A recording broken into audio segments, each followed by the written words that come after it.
Tapi salah satu peringatan yang masuk akal adalah Tuhan tidak suka kalau Alkitab dilecehkan seperti itu.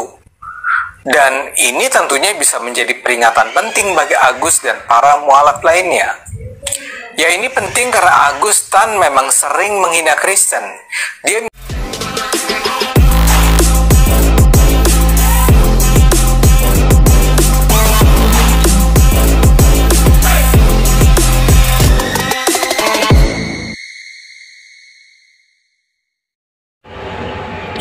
Shalom saudara-saudara, berjumpa lagi bersama dengan saya, Pendeta Rio Pasaribu. Apa kabar kita semua? Saya percaya kabar kita semua pasti baik-baik saja.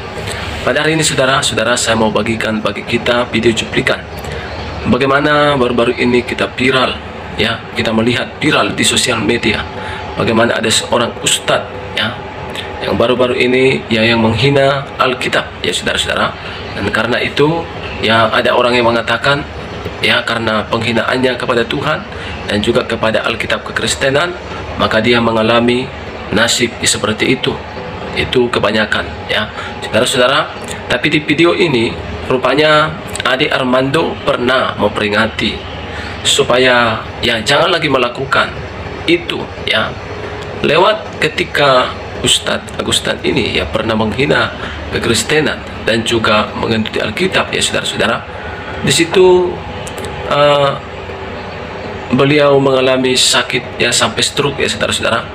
Ade Armando mengatakan itu adalah suatu peringatan dari Tuhan, ya, supaya ya beliau mengalami pertobatan, ya saudara-saudara. Tetapi apa saudaraku, tidak ada juga pertobatan.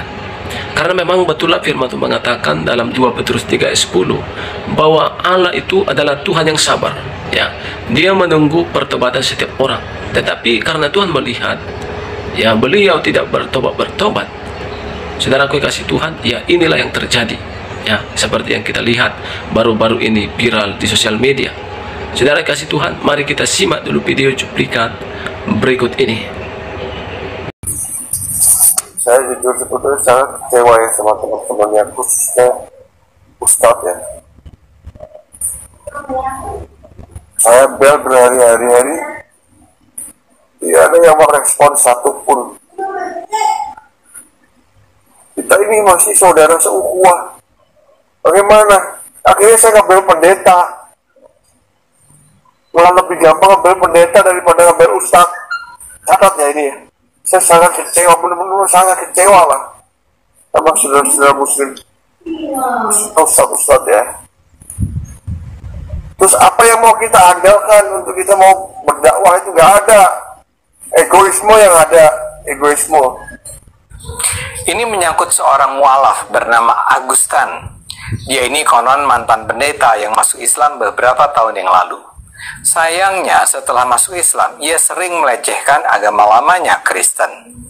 Dan kali ini tindakannya sudah sangat keterlaluan.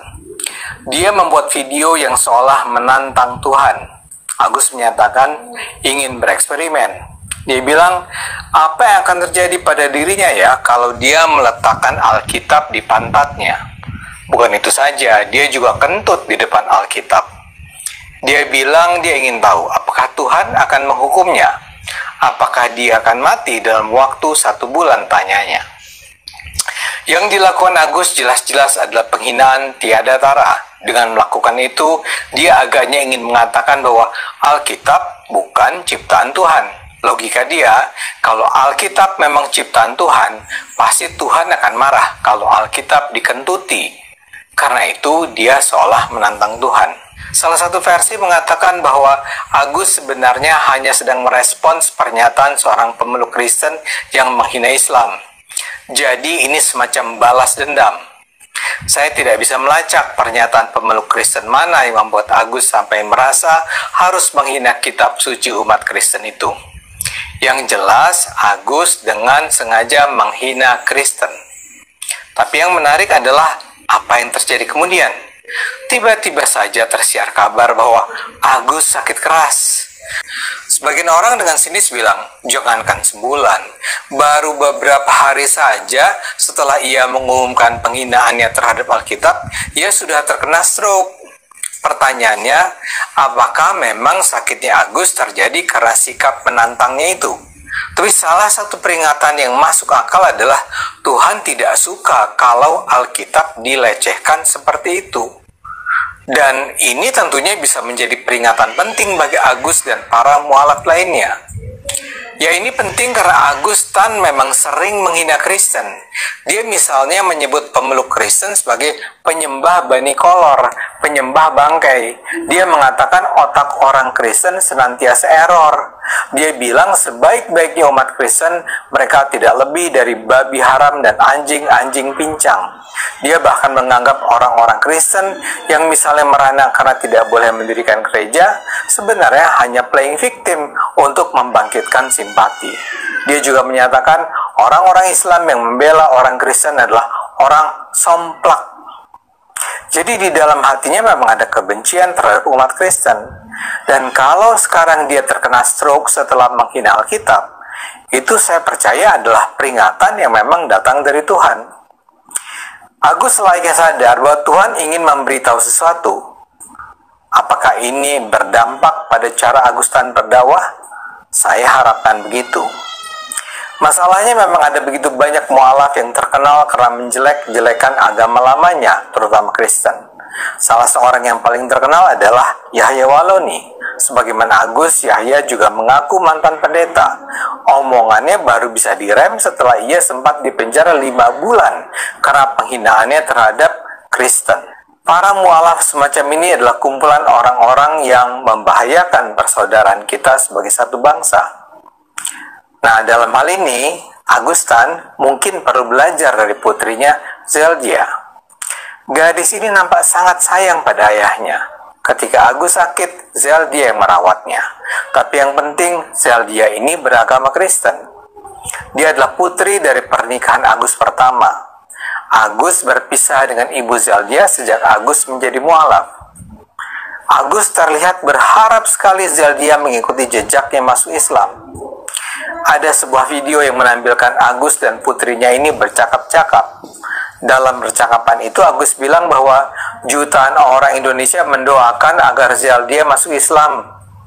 Agus menyatakan kalau Zeldia masuk Islam, dia akan membuat pesta besar. Saya berharap Agustan mau belajar dari sang putri. Ayo gunakan akal sehat, karena hanya dengan akal sehat bangsa ini akan selamat. Kondisi Koko udah kritis, setengah otak Koko sudah tergenang darah. Assalamualaikum warahmatullahi wabarakatuh.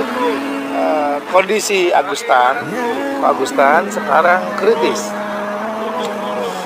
Benar, dia pernah berbuat salah. Tidak ada satu anak Adam pun yang tidak berbuat dosa dan salah. Dan dia sudah menyesali, sudah bertobat. Saya yang melarang dia untuk kembali bermain medsos. Bagaimanapun dia saudara kita seiman. Kita doakan semoga Allah beri kesembuhan, dan sakit adalah cara Allah gugurkan dosa. Dan mudah-mudahan kalaupun dipanggil dalam keadaan. Puji Tuhan, saudara-saudara, baru saja kita mendengar video cuplikan, ya. Saya percaya, saudaraku, ya, pasti kita sebagai orang-orang Kristen, ya, tentunya tidak ada kebencian terhadap siapapun juga, ya, termasuk, ya, almarhum yang telah meninggalkan dunia, ya, saudara-saudara, ya. Tetapi ini perlu saya sampaikan, ya, untuk menjadi pembelajaran bagi kita semua, bahwasanya Tuhan orang Kristen itu adalah Tuhan yang hidup, ya, dan Alkitab yang dipercayai oleh orang Kristen adalah firman Allah yang hidup, ya, saudara-saudara. Ini menjadi suatu pembelajaran bagi kita supaya tidak ada lagi mualaf-mualaf yang lain yang melakukan hal yang sama, karena saya percaya Tuhan mengasihi mereka, ya, seperti yang saya katakan tadi dalam 2 Petrus 3 ayat 10, bahwa Allah tidak lalai dalam mendapati janjinya, sekalipun ada orang menganggapnya suatu kelalaian, tetapi ia sabar terhadap setiap orang, ya, sampai orang itu bertobat, ya, saudara-saudara. Tetapi ada batas dari kesabaran Tuhan, ya, saudara-saudara. Itu sebabnya siapapun kita, apapun agama kita, suku kita, ras kita, mari kita selalu melakukan apa yang berkenan, ya, di hadapan Tuhan.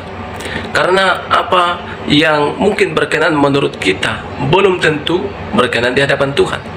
Karena apa yang mungkin menurut kita benar belum tentu itu benar di hadapan Tuhan.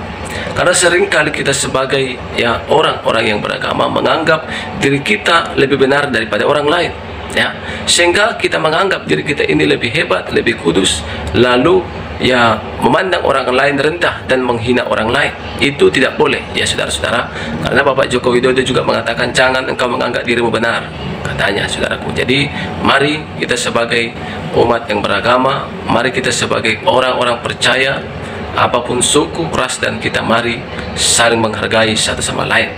Jangan menghina Tuhan, jangan menghina kekristenan, karena itu saudaraku, pasti orang-orang Kristen itu akan berdoa kepada Tuhan mereka, dan Tuhan mereka itu akan mendengar dari sorga.